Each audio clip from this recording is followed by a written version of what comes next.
Banyak kejadian di sekitar kita. Di antara kita, banyak yang melihat mereka. Walau sepintas, itu terlihat jelas.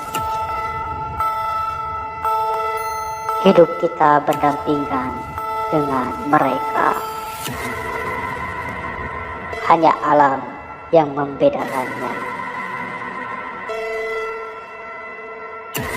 Selalu ada peristiwa, maka akan aku kisahkan semuanya.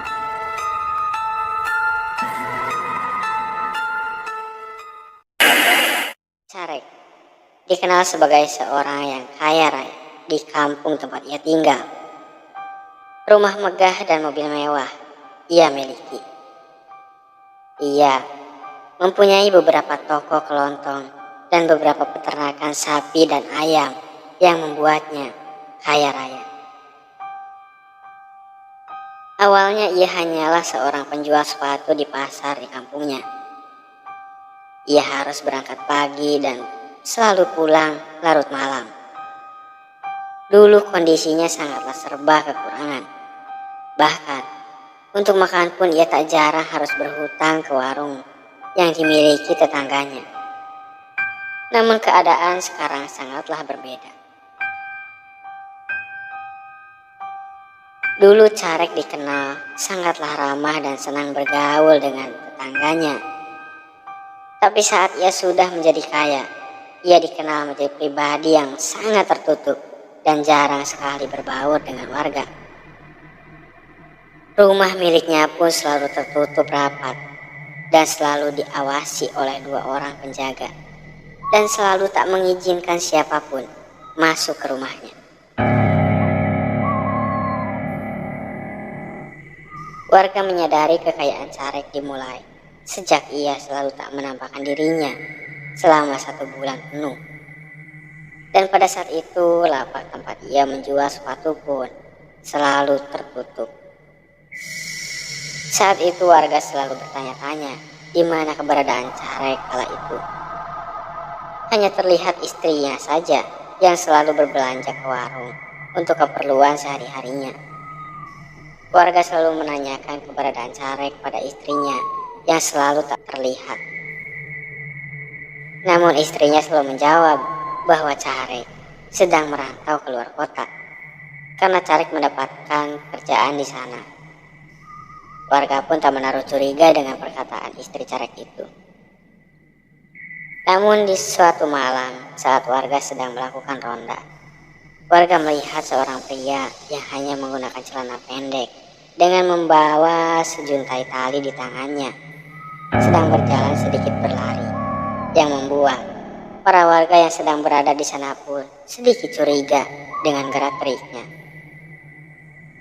Salah satu warga sepertinya mengenali bahwa pria itu mirip sekali dengan Carek. Dan seorang warga pun memanggil pria yang mirip dengan Carek itu. Namun, pria itu malah berlari yang membuat warga tambah curiga. Pria itu berlari dengan kencang mengarah ke rumah Carek. Rumah Carek memang terletak sendiri di sudut jalan sebelum sawah. Dan di sana hanya ada rumah Carek saja. Para warga pun mengejar pria mencurigakan itu, dan tampak dari jauh, pria itu melompat ke dalam rumah Carek. Warga pun bergegas mencari pria itu di sekitar rumah Carek. Namun tak ditemukan siapa-siapa di sana. Tak lama berselang, istri Carek pun keluar dari rumahnya dan bertanya kepada warga ada apa yang terjadi di luar. Warga pun menjawab bahwa ia melihat pria yang membawa seuntai tali masuk ke pekarangan rumah itu. Dan mirip sekali dengan Carek. Istri Carek pun berkata seolah tak percaya dan berkata lagi jika Carek sedang berada di luar kota. Setelah beberapa waktu warga di sana tak menemukan siapa-siapa di sekitaran rumah itu. Akhirnya para warga pun kembali ke pos dan meminta pada istri Carek jika terjadi suatu hal beritahu saja warga di pos ronda dan meminta maaf karena membuat istri Carek bangun dari tidurnya karena suara riuh di sana. Akhirnya para warga pun kembali ke pos ronda.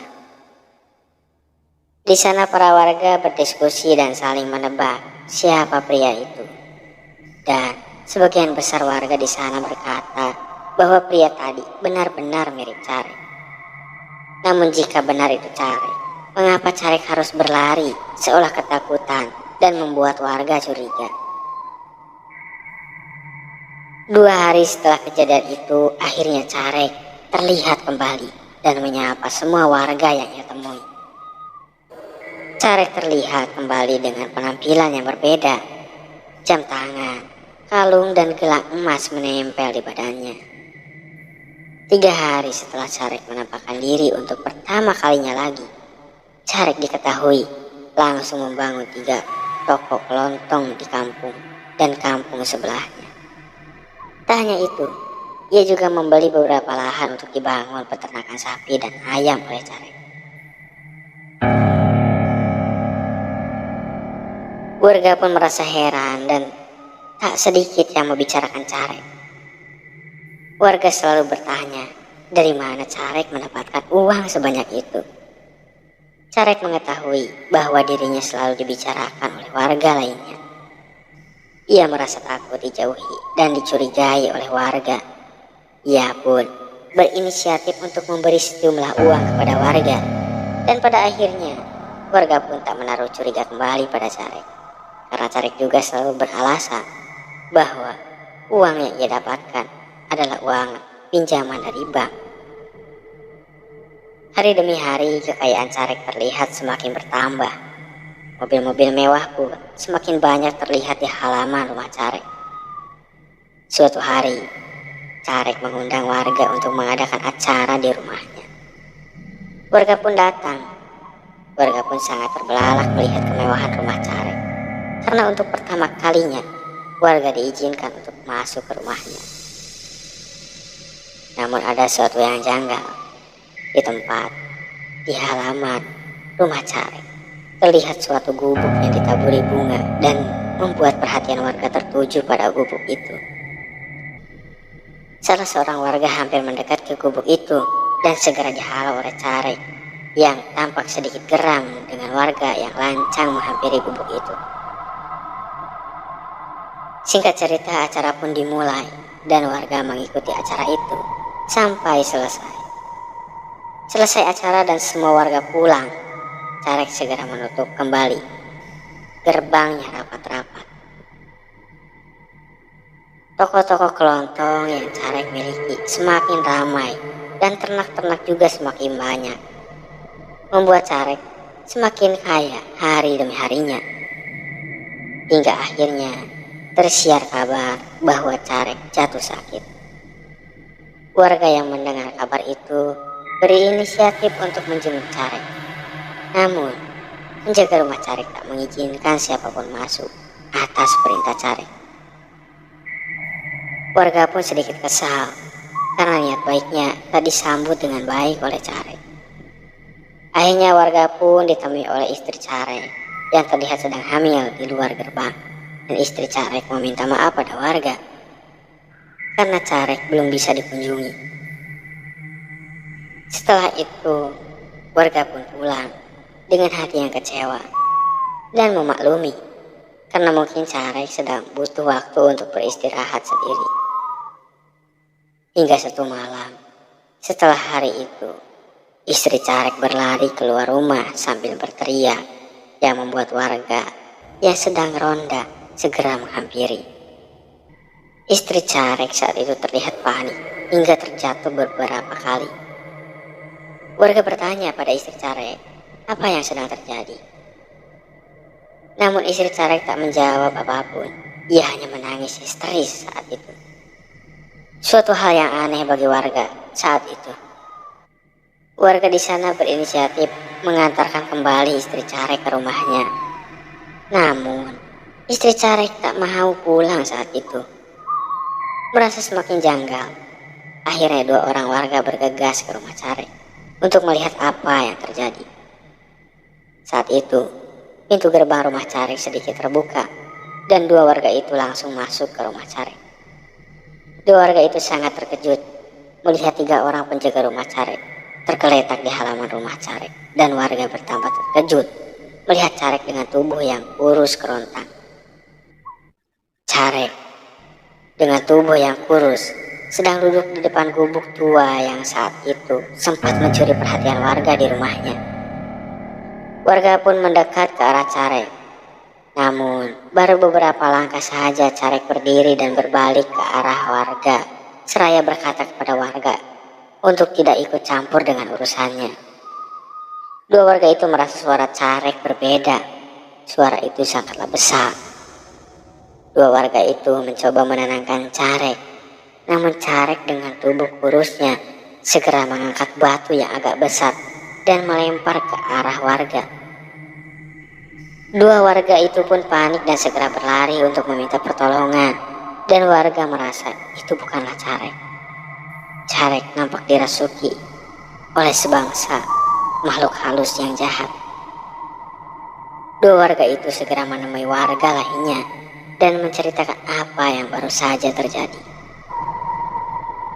Tak lama berselang datanglah Harjo, sesepuh di kampung itu, dan bertanya apa yang sedang terjadi. Warga pun lalu menceritakan hal yang terjadi. Harjo pun meminta agar ia diantarkan ke rumah Carek untuk melihat apa yang terjadi di sana. Harjo pun diantar oleh 5 warga, sedangkan yang lainnya menemani istri Carek yang sedang histeris. Saat Harjo mendekati rumah Carek, ia merasakan hawa yang berbeda. Ia meminta semua warga yang mengantarnya untuk berjalan di belakangnya.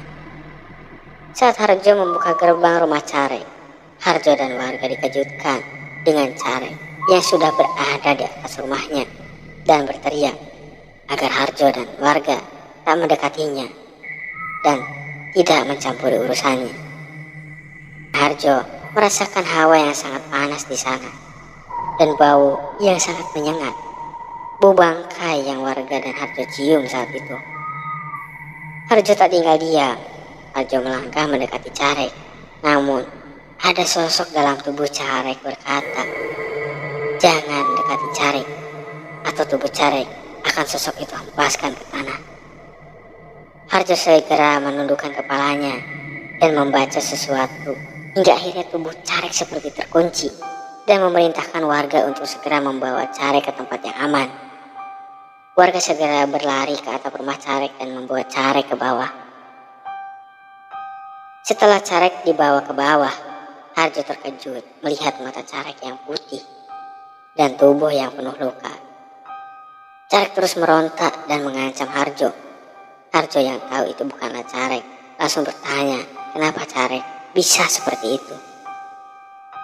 Sosok dalam tubuh Carek berkata bahwa ia adalah genderuwo yang telah melakukan perjanjian dengan Carek, di mana Carek akan dibuat kaya olehnya, dan setelah kaya maka Carek harus mengorbankan anaknya yang belum lahir sebagai tebusan kekayaan yang telah ia terima. Namun Carek menolak dan melanggar perjanjian itu. Carek saat itu tidak mau mengorbankan anaknya untuk dibawa oleh sosok yang mengaku genderuwo itu. Lantas sosok itu marah dan membuat Carek sakit-sakitan setengah mati. Karena sosok itu terus menagih janji kepada Carek. Sebelum Carek menepati janjinya, maka sosok itu akan terus membuat Carek dan keluarganya menderita. Mendengar hal itu, Harjo tak tinggal diam. Harjo berusaha mengeluarkan sosok itu dari tubuh Carek. Namun Harjo terus mendapatkan perlawanan. Bahkan sosok itu hampir saja merasuk ke tubuh Harjo dan hampir membuat Harjo celaka. 1 jam berlalu, Harjo terus berusaha untuk melepaskan sosok itu dari Carek. Hingga akhirnya datanglah Garong. Garong datang dengan napas yang tersengal-sengal. Garong ternyata adalah seorang yang membantu Carek untuk melakukan perjanjian dengan sosok genderuwo itu. Namun karena Carek tidak menepati janjinya, Garong juga terkena imbasnya. Ia diserang juga oleh sosok itu hingga akhirnya ia sudah kewalahan dan datang menghampiri Carek untuk membantu melepaskan Carek dari perjanjian itu. Saat itu Harjo sempat marah kepada Garong karena ia membantu Carek melakukan perjanjian itu. Namun Garong terpaksa karena Carek terus mendatanginya setiap hari dan membuat Garong risih. Padahal Garong juga sudah memberitahu Carek akibatnya, namun Carek tetap keras kepala saat itu. Setelah Harjo mendengar cerita dari Gareng, akhirnya mereka berdua bersama-sama membantu Carek. Beberapa kali tubuh Garong dan Harjo terpental saat mereka mendekati Carek. Hingga akhirnya Garong ingat bahwa ia sempat memberi Carek sebuah benda yang dibungkus dengan kain dan menyuruh Carek untuk menyimpannya di antara sesajen di gubuk reot di depan rumahnya. Ya, ternyata gubuk reot yang sempat membuat warga heran itu adalah tempat ritual Carek dan tempat benda-benda mistis milik Carek disimpan. Garong menyuruh beberapa warga untuk mencari benda yang terbungkus kain di gubuk itu dan memerintahkan warga untuk membakar benda itu. Warga pun langsung menuju gubuk itu dan berhasil menemukan benda yang terbungkus kain itu. Namun, sosok yang berada di dalam tubuh Carek mencoba menyerang warga itu. Namun serangan itu berhasil dihalau oleh Garong dan Harjo. Akhirnya benda itu ditemukan warga dan warga pun langsung membakar benda yang terbungkus kain itu. Saat dibakar, benda yang seukuran dengan telapak tangan itu mengeluarkan asap hitam yang tebal dan beraroma busuk. Bau bangkai tercium sangat menyengat saat itu. Saat itu Carek meronta-ronta kepanasan hingga akhirnya pingsan. Warga dan Garong langsung menghampiri Carek dan hendak membawanya ke dalam rumah. Namun warga dan Garong terkejut melihat tubuh Carek yang ikut mengeluarkan asap dan sangat panas. Harjo yang juga melihat kejadian itu langsung membaca doa dan menyipratkan air ke tubuh Carek. Barulah setelah itu tubuh Carek kembali ke suhu yang normal. Istri Carek pun datang setelah Carek dibaringkan di dalam rumah dengan tubuh yang lemas. Harjo saat itu bertanya pada istri Carek, kenapa Carek melakukan hal ini? Istri Carek pun menjawab bahwa Carek terpaksa karena keadaan yang sulit kala itu. Semua berawal setelah Carek melakukan ritual selama 1 bulan dulu, di mana saat itu istri Carek selalu berkata bahwa Carek saat itu tidak berada di kampungnya dengan alasan sedang mendapat pekerjaan di luar kota. Tapi sebenarnya saat itulah Carek melakukan masa ritualnya. Dan yang warga lihat saat itu, di mana warga melihat seorang pria yang membawa seuntai tali yang berlari ke rumahnya, itu sebenarnya adalah Carek. Di mana saat itu ritual Carek hampir batal karena hampir diketahui oleh warga. Namun dengan kebohongan istri Carek saat itu, maka ritual Carek kala itu berhasil. Di mana saat itu tali yang dibuat Carek adalah tali pocong. Warga yang mendengar cerita dari istri Carek sempat geram dan sedih mendengar cerita itu. Akhirnya Carek pun tersadar dan bertanya, kenapa banyak warga di rumahnya? Harjo dan Garong pun menjelaskan pada Carek. Mendengar hal itu, Carek sedih dan pasrah. Karena jika perjanjian dirinya dengan sosok genderuwo itu dibatalkan, maka dirinya akan kembali jatuh miskin. Dan benar selang beberapa hari dari kejadian itu, ternak-ternak milik Carek mendadak mati tak tahu sebab. Dan toko kelontong miliknya hangus terbakar bergantian. Rumah mewah yang ia tinggali mendadak roboh setelah dihantam angin yang saat itu hanya menerpa rumahnya. Setelah harta dan rumahnya hancur dan hilang, Carek dan istrinya ikut menghilang entah kemana. Tak ada satupun warga yang tahu persis kemana Carek pergi. Itu Itulah kisah Carek yang melakukan perjanjian terlarang dengan sosok Derukop.